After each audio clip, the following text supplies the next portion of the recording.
हेमा माँ दुर्गा में बहुत विश्वास रखती थी। उसके घर में धन धान्य की कोई कमी नहीं थी, पर उसकी सास स्वभाव की बहुत कंजूस थी।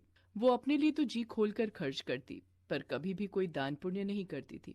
अगर हेमा किसी को कुछ देने लगे तो उस पर चिल्ला पड़ती थी। सेब ले लो, सेब मीठे मीठे लाल रसीले सेब ले लो। ओ सेब वाले भैया, ये सेब कैसे लगाए? हेमा बहू, ये हाथ में क्या है? माँ जी, वो मैंने अपने लिए 2 रोटी बनाई थी, पर मुझे भूख नहीं है, इसीलिए एक रोटी इन बूढ़े बाबा को दे रही थी। वो बहुत भूखे दिखाई दे रहे हैं। चुपचाप रोटी को अंदर लेकर जाओ। आटा इतना सस्ता नहीं है जो भिखारियों को बांटते फिरो। अभी नहीं खानी तो रात में खा लेना गरम करके। पैसों की बचत करना सीखो। ये नहीं कि हमारा हाथ खुला हुआ है। हमारे पास अच्छे पैसे हैं तो हम उसको उजाड़ दें। ला भैया, 2 किलो सेब तोल दे। वैसे तू 100 रुपए महंगे लगा रहा है। चल कोई नहीं। ये लो अम्मा जी। कभी कभी हेमा का मन बहुत दुखी होता था, क्योंकि घर में पैसे होने के बावजूद भी वो किसी की सहायता नहीं कर पाती थी। माँ, आपको पता है आज एक नया ग्राहक जुड़ा है। बहुत अच्छी कमाई होगी इन सर्दियों के सीजन में। उस ग्राहक को हमारी फैक्ट्री के स्वेटर बहुत पसंद आए हैं। ये तो बहुत बढ़िया बात है सुमित बेटा। बस तू ऐसे ही खूब पैसे कमाता जा।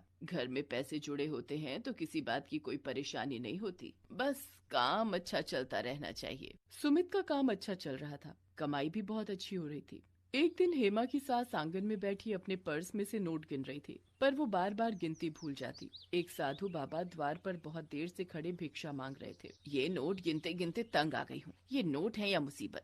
गिनती ही ठीक नहीं हो रही। ज्यादा पैसा होना भी मुसीबत ही है। माई, बाबा को कुछ दे दो, बहुत भूख लगी है। अरे बाबा, मैं पहले ही इन रुपयों से परेशान हूँ, ऊपर से तुम परेशान कर रहे हो।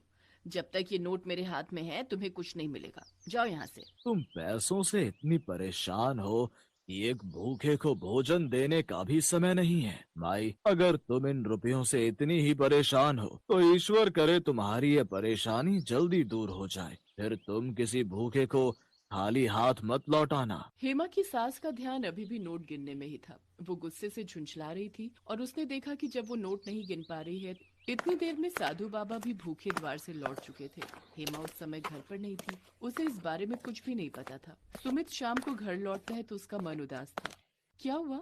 आप बहुत परेशान दिखाई दे रहे हो। मैंने बताया था ना, जो नया ग्राहक जुड़ा है, जिसने फैक्ट्री में स्वेटर का ऑर्डर लिखवाया था, अचानक उसने मना कर दिया है। मेरा बहुत नुकसान हो गया। मैंने तो माल बनवाना शुरू भी कर दिया था, पर उस ग्राहक को विदेश जाना पड़ा। आज ही उसका फोन आया है, वो माल बनवाने को मना कर रहा है। कोई बात नहीं, आप परेशान मत हो, सब ठीक हो जाएगा। ये नहीं तो कोई और ग्राहक आ जाएगा। आप बैठो, मैं खाना लगाती हूँ। पर ऐसा नहीं हुआ। सुमित की फैक्ट्री में माल पड़ा रहा, पर एक भी ग्राहक ने माल नहीं खरीदा। धीरे धीरे सुमित का सारा काम ठप हो गया और वो कर्जे में डूब गया। घर में पैसों की तंगी आ गई। हेमा और उसकी सास दोनों के सारे गहने बिक गए। मकान गिरवी रखना पड़ा।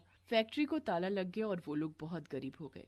एक दिन हेमा घर के बाहर झाड़ू लगा रही थी, तभी वही साधु बाबा फिर से आए। क्या हुआ? आज भी मैं यहाँ से भूखा जाऊंगा? हेमा की सास देखती है, ये तो वही बाबा हैं जो कुछ दिन पहले उसके घर से भूखे गए थे। हेमा की सास की आंखों में आंसू आ जाते हैं। नहीं बाबा, ऐसी बात नहीं है। पहले मेरे घर में रुपया पैसा सब कुछ था। मैं तब भी आपको भूखे पेट भेज रही थी। आज मेरे घर में अन्न का दाना नहीं है, इसलिए मैं आज भी आपको द्वार से भूखा भेजने पर मजबूर हूँ। मुझे माफ करना बाबा। अब हम पहले जैसे धनवान नहीं रहे, हम बहुत गरीब हो गए हैं। रुकिए बाबा, ये रोटी और चटनी आप खा लो। बेटी, तुमने मुझे अपने हिस्से का भोजन दे दिया और तुम भूखी रहोगी? बाबा, मैं भूखी कहाँ हूँ? मैंने माँ दुर्गा का नाम लेकर उनके प्रसाद की मिश्री खा ली।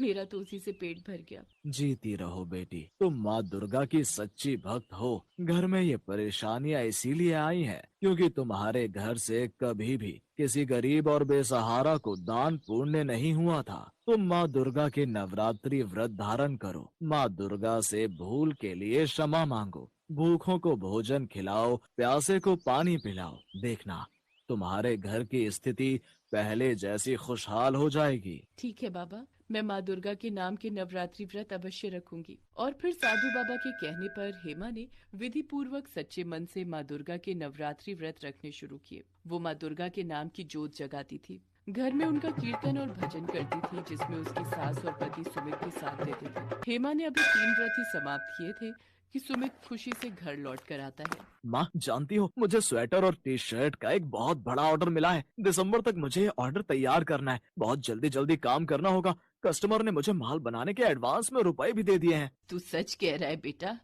हेमा बहू, ये सब तेरे द्वारा रखे गए माँ दुर्गा के नाम के नवरात्रि व्रत और पूजा का ही प्रभाव है, जो आज सुमित को इतना बड़ा ऑर्डर मिला है। जय माँ दुर्गा। और माँ दुर्गा के आशीर्वाद से हेमा के परिवार की खुशियाँ फिर से लौट आती हैं। सुमित का काम फिर से ठीक हो जाता है।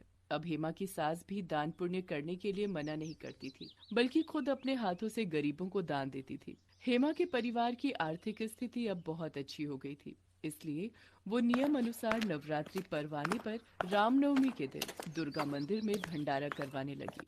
कुछ समय बाद माँ दुर्गा की कृपा से हेमा के घर 2 बच्चों का जन्म हुआ। बेटा बेटी के जन्म के बाद माँ दुर्गा के आशीर्वाद से हेमा के जीवन में संपूर्ण खुशियाँ आ गई थी।